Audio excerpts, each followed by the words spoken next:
Welcome to the Payal Nanjiani Leadership Podcast. This is your host, Payal Nanjiani, and each week we bring you an inspiring thought leader from around the world to help you unlock the success within you and for you to become a great leader. Thanks for joining me today. We have with us in the studio a first generation Latina to have attained a triple achievement of reaching the C suite, joining the boardroom, and cracking the venture capital ceiling. She is none other than Tricia Montalvo, also known as Timm. She is a board director, venture investor, speaker, and author. She is a first generation Latina who rose through the ranks of Silicon Valley, advising high tech companies, big and small, allowing her to become one of the few Latinas. Tricia is currently also serving on the board of Salsify, a top enterprise SaaS software company. And she joins us today on the Payal Nanjiani Leadership Podcast. And we are so excited to have her on here. Tricia, thank you so much for joining us today to talk about what it takes to get to the board. So thank you for joining us. Thank you, Payal. Thank you for having me here. I'm excited to have the conversation today. Tricia, you are one of the few Latinas who have attained this triple achievement of reaching the C-suite. It's not an easy task. So tell us a little bit about your backstory. What actually led you to become what you are today? Yeah, so I've got an interesting story. I started my career in high tech as a corporate lawyer. I was an associate at a large national law firm, and we represented companies of all sizes, from startups, small, mid-size to large public companies. And from there, I worked in-house and worked all the way up to being a general counsel. So my experiences with IPOs, venture financing, public company reporting, and along the way, I was able to meet and be in the boardroom and meet some incredible people. And so I've had an incredible career. My last operational role was as general counsel at Looker, which we sold to Google in 2020 for $2.6 billion. So it was a fantastic exit there. And from there, I decided to pivot and move into the boardroom where I currently serve as a board member. So that's my professional career, but I'll tell you a little bit about my personal background because I think it'll weave into the conversation at some point today. Yeah. I'm a first generation Latina. My mother is from Ecuador, El Salvador. My father's from Ecuador. And I was born in Los Angeles, and Spanish was my first language. And they really wanted to they wanted the American dream for their family and for us. And so they gave us as many of the immigrants in this country have. And for them, they were discriminated against. And so they didn't want that for me. And so we started to speak English. They told me to assimilate, blend in, don't rock the boat, head down. And they did that out of love because they wanted me to have a successful career and not face some of the discrimination they faced. And so I learned at an early age to assimilate.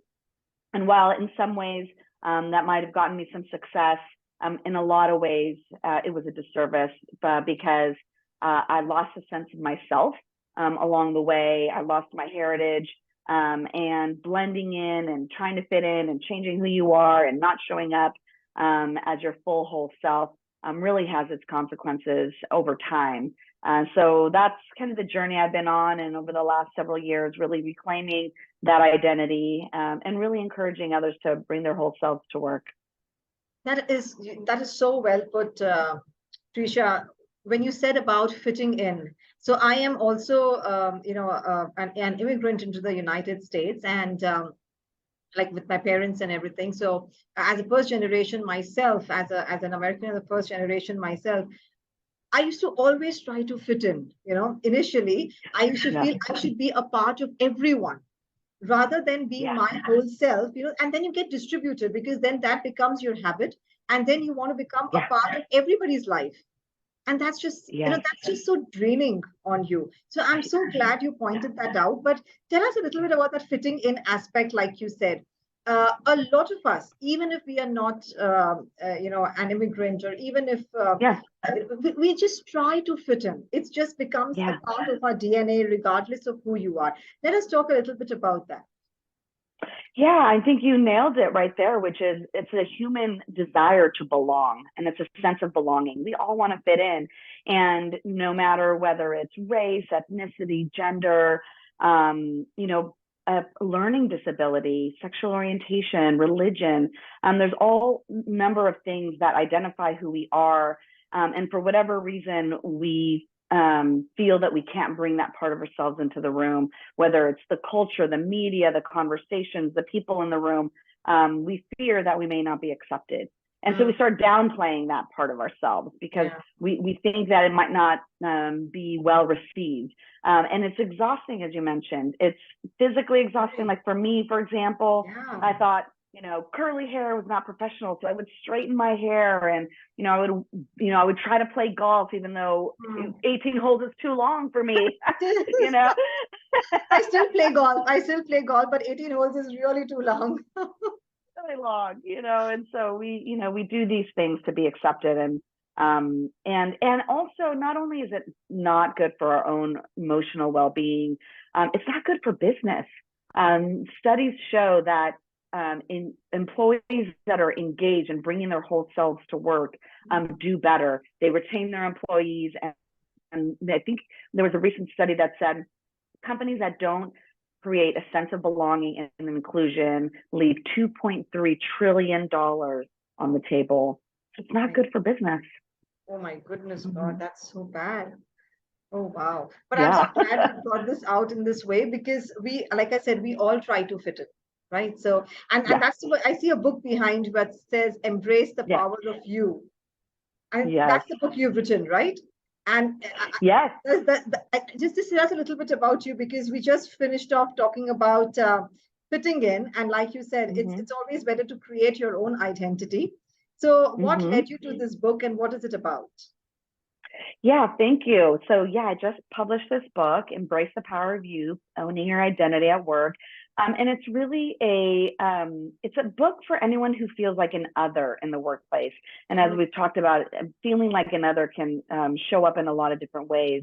And it tells my story and the story of other executives and people in the workplace to help provide tips and strategies on how to get on the other side of your fear, why we might do some of these things of hiding and downplaying, and really demonstrating what value it brings not only to yourself, but to the workplace and to the community of bringing your authentic self to the workplace. And so while the book is for the reader who feels like an other, it also is for an organization or for a leader who's trying to build an inclusive workplace. At the end of each chapter, I have a manager strategies, so that with really practical tips that managers can take right away, so that they can create a space of belonging. So as the employee is trying to, have the courage and vulnerability to show up as their authentic self, the manager is creating the space for them.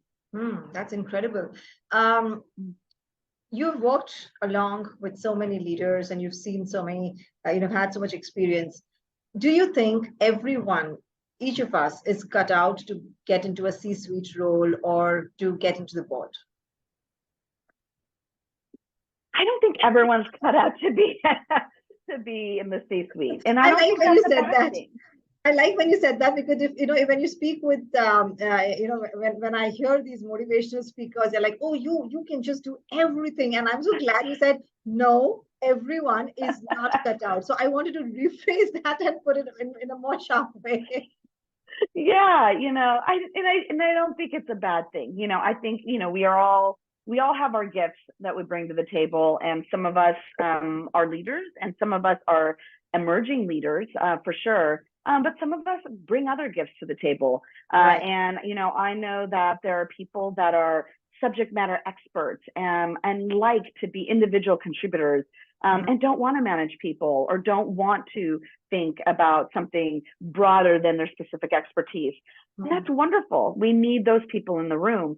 And I think to be a C-suite leader, to be an executive, you have to have a broad set of skills, which not only includes strategic vision, but also includes being a good listener, being able to create cultures of trust, and being a good manager. And all of those skill sets, they might not be where you flourish. They can be developed if that's something you want to do. And I think that's what inspirational speakers, want to encourage people to do. But I don't, often I'm a general counsel, and that's sort of the leader in my space. And I've talked to many lawyers that say, you know what, I just want to be the tax person. And I just want to know the code and provide you that expert advice. And that's fine. So, like you said, not everyone is cut out to be. And like you said, when you see someone, there are some qualities. What are some of the core qualities that you feel is necessary for anyone to get to the C-suite and get to the board? I think one is having a growth mindset. And what I mean by that is somebody who has intellectual curiosity, somebody who is, always thinking about abundance versus scarcity, always willing to look at a roadblock that shows up as an interesting opportunity and not a challenge. Somebody who is, not making themselves to be the victim of a situation, but that there's opportunity to grow and that there's enough for everybody. I think that growth and abundance mindset, you'll find that in every leader. They're risk takers. They're the ones that are okay with failing and learning from failing, and I think that, I'm a perfectionist, and that holds me back a lot. And I've had to learn to really recognize when that's showing up, because while it's good in some ways, it's made me a great lawyer. In some ways, it's held me back from stepping into things that are maybe a little uncomfortable or outside my comfort zone. So I think growth mindset and abundance mindset is big. And then, as I mentioned before, really being a good listener, listening to your employees, your customers, your management team. You have to really understand and have empathy for what is happening, so that you can incorporate it into your vision. And when you spoke about these qualities, if we would take another view, what about women? Are there any different qualities you would be looking at when it comes to women getting into the C-suite roles, or is it just the same across for everyone? Well, being in a lot of spaces with women, and particularly women of color, I think one of the things that we tend to struggle with is confidence. And there are many reasons why that's happened along the way, microaggressions and other things that we've gender bias that have come into play. And so I think for us, one is navigating imposter syndrome, not believing that we belong in the room, and gaining that belief that you do belong in the room. And two is resilience. I think that as women and women of color, there are a number of no's that come along the way, and roadblocks, and having to pivot and continue, and just kind of showing up every time. There's a muscle of resilience that we need to have to kind of continue to climb up the ladder. So when it comes to the women, have you seen that we women try to create more in our minds about this balance and everything? Like, we want to make sure that we are balancing the home, we are balancing the work. Is that something that really gets in the way? Yes. I mean, I think it does. I think that we do want to be good at all of it. And I think I heard perfection. And I heard someone say, and say this, so it's not my wisdom, but I want to share it, which is women can have it all, but maybe not at the same time. And I think that there are seasons in our careers and in life. And one of the things that I did that I feel helped me was, there were moments where I took my foot off the gas pedal in my career, so that I can have two young children, or now they're older, but when I had young children, so I could be at home a little bit more and participate in their life and activities, and not regret those moments because they go by quickly. And then when they were in school, went back into a top role and was able to balance that. Made sure I had a village to support me in a community so that I wasn't trying to be super mom all at the same time as being super Yeah. executive. And so I think that we have to be more intentional about how we approach our life and careers, and the timing of the roles that we decide to take, as well as the people that we bring into our lives to support us, because we certainly can't do both excellent by ourselves. Absolutely. I think it just takes a village, like they say, it takes a village to raise a child. It takes everyone's support for any of us. And I think sometimes I feel it's a truth for a man and a woman. Everybody Yes. needs that support, everybody needs that Mm-hmm. community. So it's only Yes. when you have that support, when you have a community, can each of us move up. So I think the way you brought that out is really good. And what are some of the myths that you have heard about being a CEO or an executive? I'm sure you've heard so much because you've crossed so many Yeah. challenges. And I still have to ask you a few of the challenges, and I really want to know those too. Yeah. So let's go in with the myths first. What are some of the myths that you've heard? Yeah, I think that one of the myths that I've heard is that you have to be loud and aggressive to be an effective leader. And that's a myth. There are so many different styles of leadership, and I've seen very effective leaders that have a more reserved, leadership style, or a more thoughtful leadership style. And we've seen that in leaders globally, in that, especially women leaders that have a different style. And so you don't have to be loud and aggressive and to be heard. You just have to be really thoughtful in what you're saying in those words. So I think that's one myth. The other myth, I think, for that I see a lot is that women often have to prove that they deserve the position, while men generally are presumed to be qualified for the position. So, that puts an extra layer of work on women that men may not have in demonstrating their values. So the myth is, that we're all seen in the same way. And I don't think that that's true. I think there is an additional layer there that, that we have to overcome. And that's where, the resilience comes in. And, I think one last one is, we as women, we have a hard time advocating for ourselves. Yeah. We are afraid to let people know that we're interested in the next promotion or the next stretch project.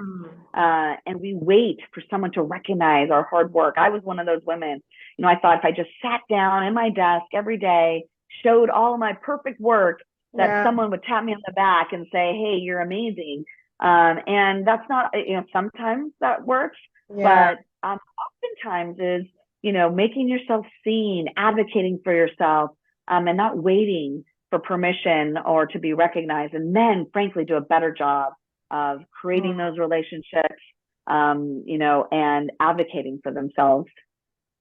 That's so that's so spot on, Tricia, because during the coaching sessions, I have many people who would tell me, and more women who tell me that, oh, you know what, I'll work hard and my work will speak for myself. So I think you've got to go out there, you've got to put yourself out there, and in a way that you are observed. And then you also touched upon relationships.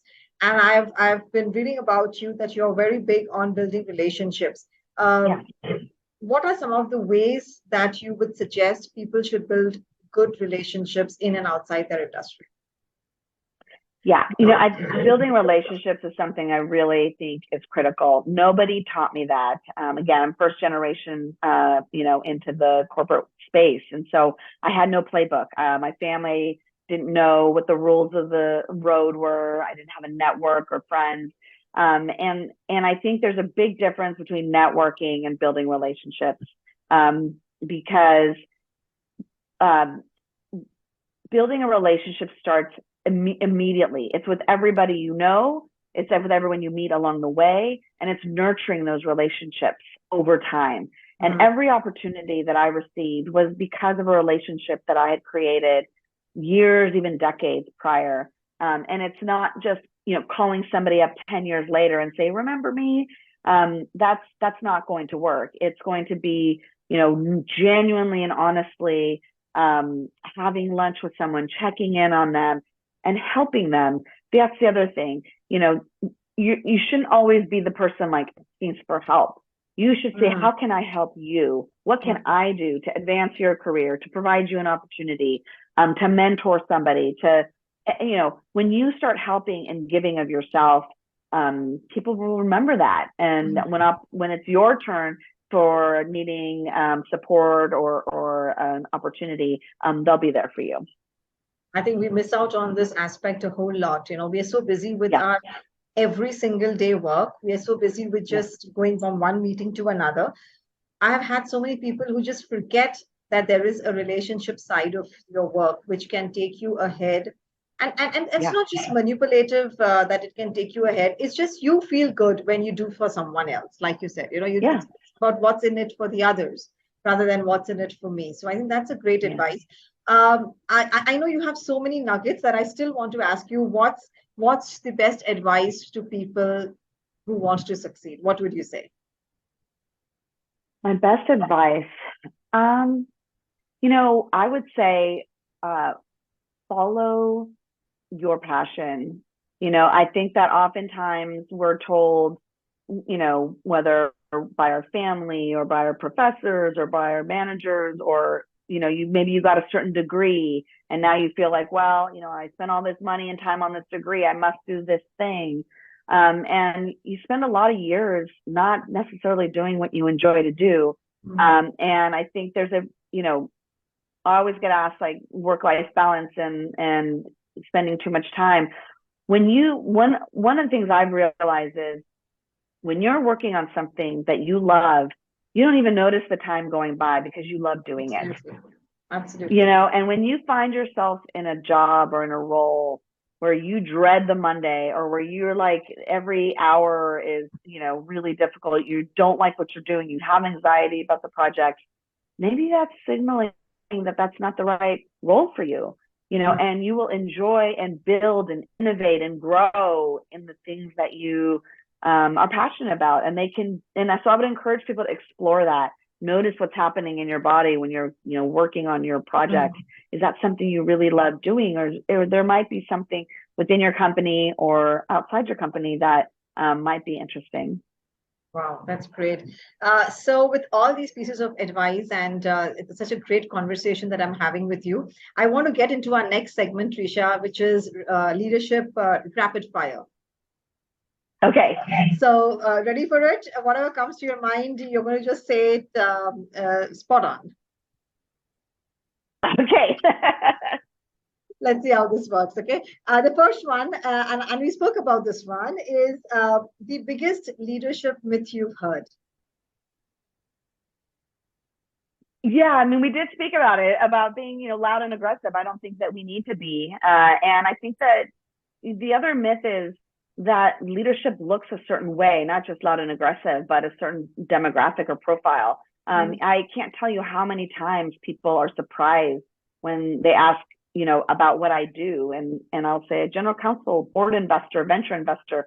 I don't look like what they imagine it to be. So I think the biggest myth is that a CEO looks a certain way. A CEO can be anybody. So I think we need to dispel that myth. Wow. The one thing that motivates you to get out of bed every day? Well, I will say that, to be honest, getting out of bed is hard. I'm not a morning person. I enjoy the evenings. But for me, I would say my family. They bring me so much joy and purpose. And we spoke earlier about a village. I've been fortunate to have a wonderful partner and husband who has stepped in, been the primary caregiver for our children, and points in my career that have allowed me to step into an executive role. I've got 2 daughters right now that challenge me, and in a good way, in a way to look at what amazing, this next generation of women are going to look like and be like, and challenge me to be more of myself as I sometimes fall back into some of my old habits. And I have a mother who was a female role model, and broke a lot of ceilings and trailblazer that I learned a lot from. So I'm just very grateful for them. I think this is wonderful. After a long time, I've heard that what motivates me to get out is my own family, and I'm like we said that it takes a village, to raise a child. When you spoke about the partner, and that's something which I resonated again very closely is the support of my partner, is the support of my children, which gets us to the next level that we are looking at. And when you said about supportive, I was just thinking about him, that how supportive he has been. So thanks for bringing that up, Tricia. What is Yeah. your favorite part of being a leader? I love developing talent. I love building teams, mentoring. I love lifting people up in their careers, when early in their careers, mid careers, when they're pivoting their careers. So and I think partly it's because I didn't have a mentor or network as I was going through the ranks. So I love being able to provide some of the advice that I've learned along the way. But I also love, it brings me joy to see how much these people can bring to the world, and by just giving them some encouragement, inspiration, I feel like making an impact. Great. The superpower you would choose, invisibility or mind reading? Oh, 100% invisibility. I do not want to hear what people are thinking about me. There's Like that. I don't want to hear people thinking about me.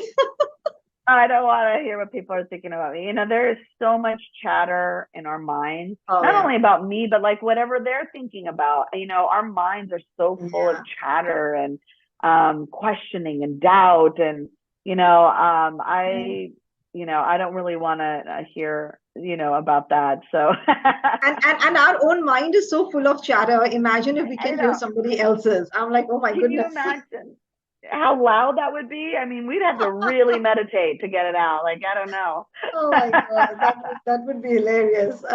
Your biggest leadership pet peeve? I would say righteousness. And we've all seen leaders that there is a right and a wrong. And I struggle with leaders who are constantly trying to prove they are right all the time. I think that we grow by curiosity and learning, and you can definitely have an opinion about something, but you have to be open to hearing someone else's thought. And I think that's why it's so important to have a diversity in our leadership ranks, and why the studies show that those companies with diverse leadership do better, because you don't know what your blind spots are. You may not know something that another person may know. So I know that my body stiffens when someone's like, there is a right and a wrong. Okay. Last one. If you had to bring about a change in the corporate world, what change would you bring about?